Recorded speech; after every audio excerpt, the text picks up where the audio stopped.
Hey y'all, I'm Leah. And I'm Rachel. We're two wives and a spark. As new parents and as an interracial couple, we're on a mission to connect with others and explore how race and politics influence so much for families like ours. Yes, we believe intentional conversations are vehicles for change. So we're committed to learning in public and having real talk every step of the way. And you know what? Maybe, just maybe one conversation at a time, we can make the world a better place. I think so. So let's jump in, y'all. Hello, welcome back to episode 21. It's Woo-hoo. Leah and Rachel here with y'all. Hey. We're so excited. Welcome back. Thank you for coming back. We appreciate y'all.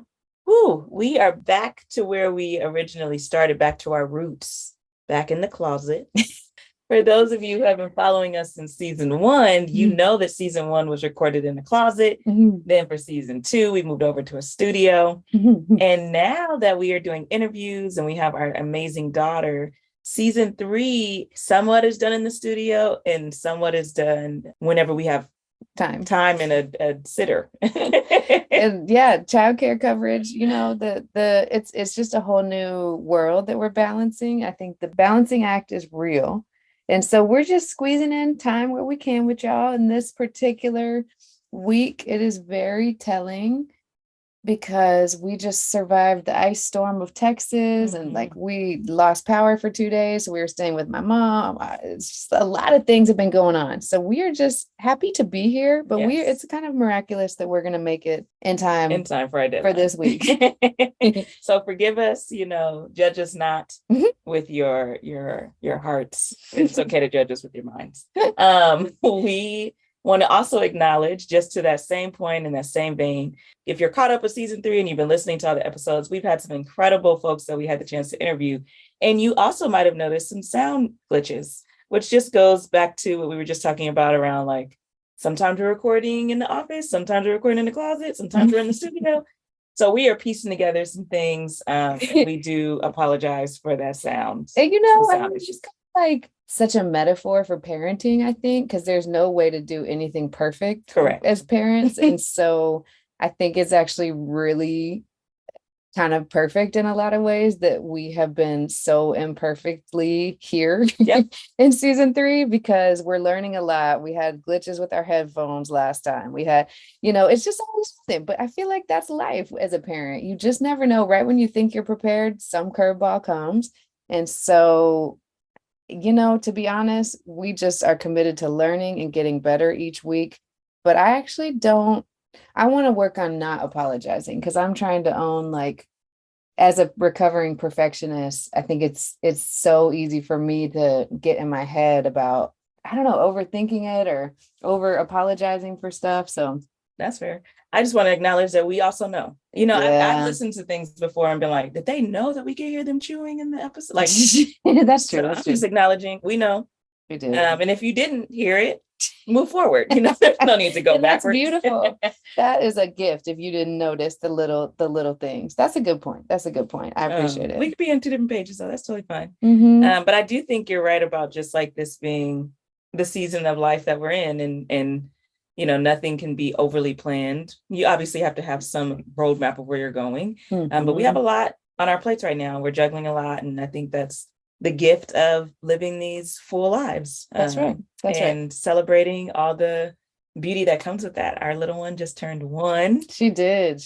Well, awesome. Yeah. I mean, before we even get into like what we've been up to, we want to share that we are committed to part of this season that's different. Season 3, as you've noticed, we're doing interviews, but something that we wanted to share was every 2 interviews, we're going to hop back in with y'all like this and just have a time to reconnect, to share some of our updates, to do some out loud reflecting and share just some of our thoughts and takeaways based on what we've heard from the last few episodes. I just wanted to share that before we jumped in, because the first part of this is going to be sharing a few little things about what's been up with us. And then we're going to share some connections to what we've heard from the past 2 interviews. See, I don't know how many of you, this actually is a really good audience poll really quickly. When you're using the maps on your phone, how many of you follow the blue line versus the like directions at the top where it's like turn left, turn right, turn, go straight, the text.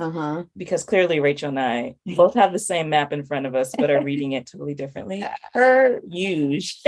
That's so true. Because she follows the blue line on the map and I just, follow the arrows on the map. It's so funny. She, no matter what, she never looks at the blue line. I'm super curious to hear from y'all. Who else is on team blue line? And who's on team text? Follow the arrow, that little box in the top left. Like, I think I look at both, but I look at the line more. You 100% look at the line because she's always like, "Were you not looking at the line?" And I'm like, "There's 10 years of this." And I think it's because you're an audio learner and I'm a visual learner. We can call it that, sure. I don't know. Who knows? But anyway, we visuals could not be more different. That's true. But maybe it's, who knows, y'all. I don't know. I'm a very visual person. But anyway, back to what were we saying? Back to the show. But please tell us the answer to that. And I'm okay being the lone star. That's totally fine. Anyway, time to go to essence. Our amazing human Ember turned 1 about a week and a half ago. And that has been a true bright spot and big light for both of us. That's our biggest life highlight right now. Yes, for sure. Yes. And I think it's so interesting because she turned 1 and then a few days later she went from crawling to walking. And then this huge storm hit and we lost power, and it's just been like this big things together happening at once, Yeah, it's been a lot of big things. Yeah, that's been our big highlight. Is our amazing daughter turned 1 on January 27th, and she Aquarius season. Shout out to all the rest of the Aquarius. Y'all are pretty awesome people. So it's true. We are enjoying as 2 Tauruses. My respect to the Aquarius. What else is new for us? What are our just kind of what's up with us? Outside of, or still always within parenting, but as an individual outside of that identity. For me, I've been practicing a lot of like, how do I name it?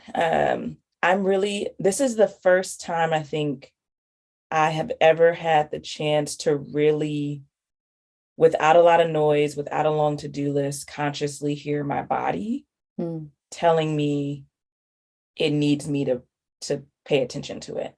So that has been really eye-opening for me. It's causing me to change a lot of my diet. I think I might have talked about this on this show, how much I love burgers. And so since the new year has hit, I've been cutting those, which has been I've seen some difference in it for sure. It's been a necessary move, I think. And so just diet and health and habits have really been shifting. And I've been thinking a lot about like, Ember's, now that she's moving and grooving, I really want to be present and like able to keep up with her. And so I'm thinking about my body, but I'm also having the chance to really hear my body in ways that I can't think about ways that I've ever been able to do that working in a school. So even though grad school is also, burning the other end of the candle, it's different. The noise is different. So that's been a really big thing for me right now, and has really, I think becoming a parent has really kind of helped me change the way I think about my habits and what habits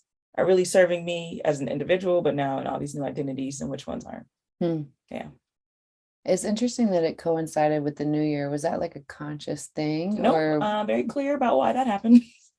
Well, so it was really that moment. It wasn't like Yeah. So I will share because y'all family. But Rachel and I, we traveled to California for work, and we were in California when the rainstorms were happening. We had just kind of that big cyclone. Yeah. We missed a majority of it, but we got caught in like a day of it or 2 days of it. And we were, taking a walk, going to, I think, a park or something with Ember. It hadn't rained. We saw no signs of rain, or at least we weren't in that zone. And as we were walking, we were like, yep, those are rain clouds. We should turn around. So we did, but we were just far enough that we still got caught in the rain. And I had Ember in the carrier. And I used to always pride myself on like, I don't work out a lot because I'm always on my feet. I'm always walking around. I'm always moving my body. So I don't have to consciously like get up and run or, exercise or things, or at least that's the story I told myself. Anyway, so I'm carrying Ember, and the rain starts really coming, and I am running, but I also know like we are not that close to our house for me to like sprint. And I don't think I sprint. And so it kind of hit me like, I want to be able to run with my daughter. Like, I don't want to be this winded. And when we got home, Amber and Rachel were like, fine, let's play. And I was like, oh, I'm still catching my breath. And just that image of me not being able within my body, my able body, to do something that I've done with numerous people's children, maybe not in the rain. Well, yeah, actually I've carried kids in the rain too to class and things like that, and haven't been that winded. That really has sunk into my visual mind. So that's really what spearheaded it. Yeah. So this idea that, to me, it's like how parenting shifts the way we think about ourselves, right? And I think that I appreciate you sharing that reflection. I know I've heard it before, but I forgot and realized I never asked you, like, was it a New Year's thing, or was it really literally that moment? Or and so, I mean, I think that's the thing about parenting, is you have these key moments that stand out, and they shift the way you do things forever, or they don't, and I think there's, like, for me, something that's been a journey these past couple months, especially as she's getting more adventurous with her physicality and movement, is me really trying to figure out, like, I'm having this internal dialogue all the time, trying not to be like a helicopter mom hovering over her to make sure she doesn't fall. So I'm working on, like, where does that come from? Like, why am I constantly, there's like a little fear that I'm not going to be there and something's going to happen. So the work that I've been doing on myself and just thinking a lot about is letting go and trusting that we've talked about this on this podcast. Like, I have every reason to believe that she is so intuitively in touch with her body. And so when she's at these key developmental milestones, like going from crawling to walking, this is the only time where I see her really wobble and, like, really not quite sure. And so I find myself, my gut is like, I have to be there. It's like, I have to step in. I have to step in. And I feel like that's been interesting for me to, like, just to process and check with myself, how much am I projecting my own stuff? Because I think there's so much. It could be easy to not pause and hold up the mirror for ourselves and think about, like, how do I want to be better? What do I want to model for her? How do I help her continue to be a risk taker and, like, be daring and adventurous and not pick up energy that's, like, hesitant, So anyway, it's interesting how sometimes there's seasons of, like, literal physical changes that we want to do with our body, and sometimes there's internal stuff that we might be working on, and all the time. I mean, it's probably all the things all the time, because there's constantly stuff to do as parents to be better. But I have found that to be really, like, a big moment that I'm in right now, as she's just starting to walk. It's been so important for us to find little pockets of time to check in with each other too. Especially these past couple weeks, because otherwise, like, things have just been so chaotic that you can start to feel like there's distance. Yeah, where are we? We're both doing so much. So I'm just thankful that we have imperfectly found our little pockets of time to be like, hey, those walks, I will say, our walks are always cathartic. Like, when we make time to go on walks together and just process, like, how are you really doing? How are we doing? It's really cool too that Ember enjoys walks, like, she likes being outside. Yeah. The ice storm was not easy. I think one of the things that's been super helpful though, and allowing us to even have moments to be like, how are you doing? Okay, what's going on? It's just, we're building community, we are making connections with other parents and really starting our own little community of folks who we trust and value and appreciate in our daughter's life, who've shown up for us in significant ways. That's been a big turning point this past month, I would say. Is like really feeling like there's a village of people that are here to support with Ember. It's a small village, but it's a mighty village. And that in this moment, we would not be able to record this if it wasn't for our dear friends. So it's true. Yeah. Shout out to Caitlin and Adam. Yeah, shout out. And all of that's true. Number one. I think that's actually a good segue into kind of some of the takeaways we enjoyed about the first two interview episodes that folks had the chance to hear. If you haven't had a chance to hear it, you are more than welcome to still listen to us talk, but we highly spoiler alerts. Yeah, we won't give any I don't know if I can promise that, but okay. Come on. I'm like so bad at that. Okay. But I will say go back and listen for sure. There's some incredible parents that we've had the chance to just connect with and be in community with that say some really inspiring and hopeful things in the interviews. So far we've had Nikita and Jessica. We had them first, and then we had Crystal and Scarlett, and then we have more amazing folks coming up. So get ready. Yeah. What would you say our big takeaways are from Crystal and Scarlett and Nikita and Jessica? Just kind of like overarching themes or takeaways. I think one of the biggest ones, just in both of those interviews, is just hearing like real thoughts on like, so I know what I'm thinking about as a parent. I know what you're thinking about as a parent because we talk about that. But then to sit across the table and hear other parents also share like, yeah, I'm thinking about, my kids' safety in, their daycare, or I'm thinking about, I think they're happy and they look okay, but is anyone saying anything to them because they have two moms, like all the things that, Ember's not in school yet, but we still are talking about. I really felt seen as a parent. And I know you did it as we talked about that. So it was really affirming and just life-giving to hear families share those points. Yeah.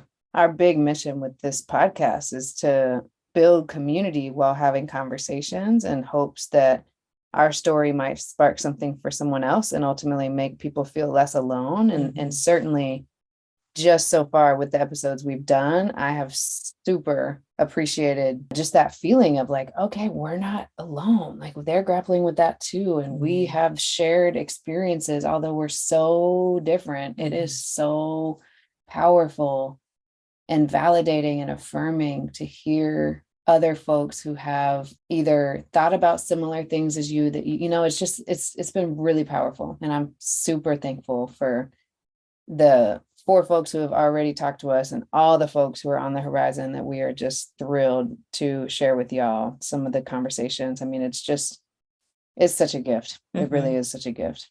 I would also say, like, talking to the parents that we've had the chance to talk to, it did help us say like, okay, we're going to do this. Like we keep, with our friends saying like, yeah, we should just, kind of do some support exchange with each other's kids. And then like really talking to them and hearing the power of community and the power of having support and the power of safe havens really allowed us to be like, yeah, we're going to do that. Yeah, we can do that. Yeah, we know how to do that. Let's do it.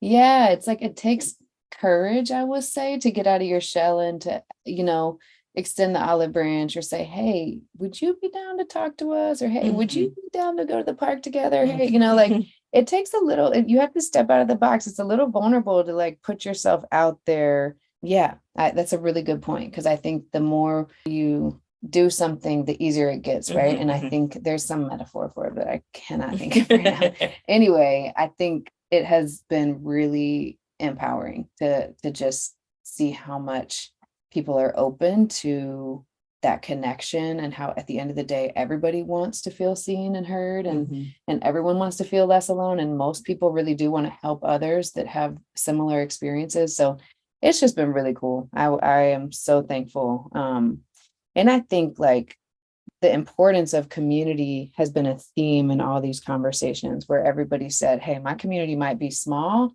but it's been a saving grace. It's a safe haven. It's been the reason why, yes, I hear the news and I see the media, but in my safe haven, I don't feel like it's getting to me like on an everyday personal level, basis. And I think that is really rich and powerful, because I think we as human beings, yes, we have, institutional things happening that impact us on a daily basis, especially if you're in a marginalized group. But I also think having community, which is it's individuals that make up a community, right? That's so right. We each have the power to help people still feel safe and seen and valued. That's right. Appreciated and loved and worthy. And I just, it's been such a beautiful and healthy reminder to hear people say that and to acknowledge like, yeah, 2 things do exist. That's right. I do see the politics. I do hear about it. I do worry. I do wonder. I'm curious about how that impacts my family directly. And I'm really blessed, like to have, community and friendship and people who Mhm. see our love and surround us with love. Mhm. And it's sometimes you can feel disconnected from both realities when you are, especially for us, like studying Mhm. inequities in systems or studying how policies are coming out and how they're being implemented and trying to analyze those things. Like you can sometimes forget the power of community and what community can do to really heal. That's right. And save communities like ours. That's right. The two things being true at the same time. I think that's been the big takeaway is hearing those layers of it has been really powerful. Like, what does that look like for other folks? And it has been really helpful to hear. That's been kind of the grounding, guiding anchor is like the power of your immediate community. Yeah. That can't be underscored enough. So yeah. What a gift. What a gift. Well, we're excited to hear y'all's takeaways. Those are our couple just like nuggets of our takeaways. And see, you didn't even give a spoiler alert. I think I might have gave one. You spoiled it. I appreciate it. Anyway, good job. Anyway, we can't wait to hear what y'all took away from those. I think it's episode 19 and 20. Maybe, I hope. I think that's right. Yeah. Let us know what your takeaways were and what connections, thoughts you have to them, because we would love to hear. So now, as we close out, I just wanted to share a couple words about like why we feel, just some connections to our why and what we're really fired up about when it comes to the next couple episodes and this particular time in history, and why it feels so important to keep having these conversations.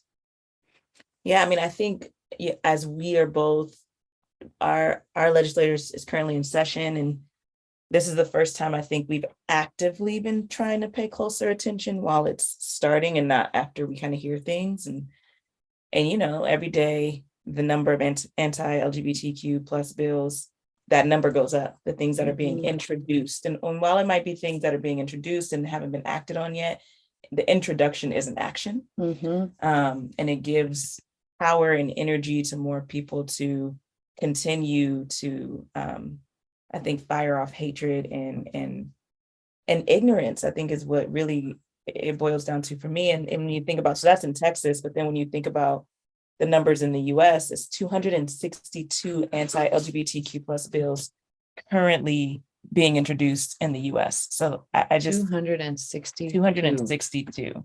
And the ACLU has a really powerful resource that we'll put in the show notes for those who want to do some digging on your specific state. Because in our state, in the state of Texas, currently the number keeps increasing every day, which is very sad and scary. But right now there are 22 anti-LGBTQ plus bills that have already been introduced in Texas. And in this current legislature, folks are not holding back with the hatred and the absolute bias and discrimination against our community. And it's very, very concerning. And so we feel it is critical for all of us to take a minute, to just look up and figure out what is the current state of your state and how, we know everybody's so busy, believe we are right there with everybody it's hard to, the system does its job when people don't access it, right? It's like by design, not created to be super accessible. Right. Correct. And so I think it's on all of us to kind of just take a small step. The first step is just raising awareness and like sharing this information with people. Like, hey, did you know? Have you checked out the site? Like, let's just circulate this to start to see, okay, from there, then we figure out like, okay, who has the capacity to actually go show up on the days that things are bills are being introduced, sharing stories with each other. It's a both and. Like, this moment that we're in it's unprecedented what's happening in states, especially red states, and how anti-LGBTQ plus the bills are right now, right? Yeah, I think we've talked about the word Sankofa before, and in terms of the meaning of it is looking back to know where you're headed. In summary, it's really culturally deep.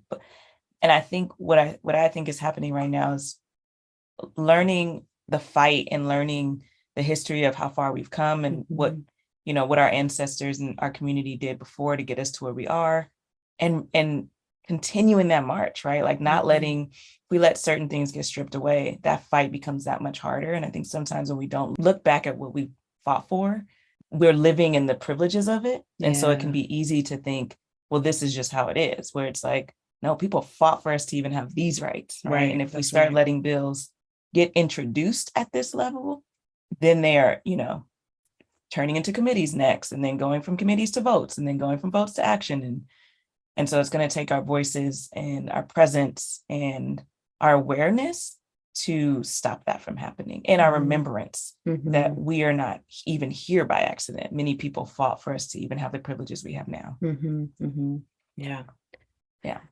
So I'll leave it there. Yeah, I think it's just that's undergirding, kind of underneath all of our why for this episode, or this season, is really this backdrop that we're currently in this political moment. And so as we're having these conversations with couples and hearing their lived experience about how is politics influencing your day-to-day life, we're also committed every 2 interviews to come back and be like, okay, this is what's actually happening right now. Because some of these interviews have been recorded months in advance. And so we're wanting to just have a quick pulse check with everybody every couple episodes, just because it does feel like things are changing so quickly. And right now, what's going on in Florida is very scary. And I think a lot of folks are talking about other states are watching to either learn and replicate or dismantle and change and really have some actual systemic change. But it's just going to take all of us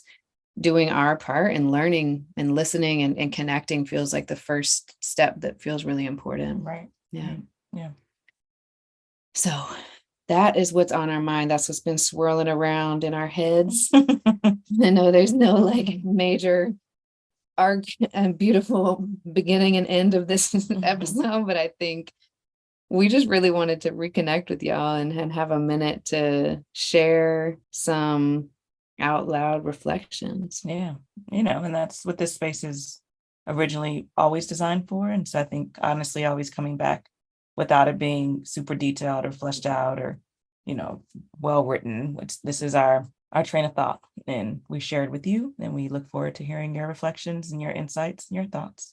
Thank you all for joining us on this journey through the storms and audio blizzards and everything in between. We appreciate y'all for rolling with us, and we promise each time we're going to work to do better. All right, y'all. Sending you love and light. Much love, y'all. Thanks for joining us today, y'all. We'd love to stay connected on Instagram and Facebook, so you can find us at 2 Wives and a Spark, all spelled out. If you enjoyed today's episode, share it with a friend so we can keep the sparks of connection going. If you want access to our episodes as soon as they drop, click that subscribe button. Every rating and review helps others find us, so thank you in advance for letting us know what you think. I'm Leah. And I'm Rachel. Thank you for listening to 2 Wives and a Spark.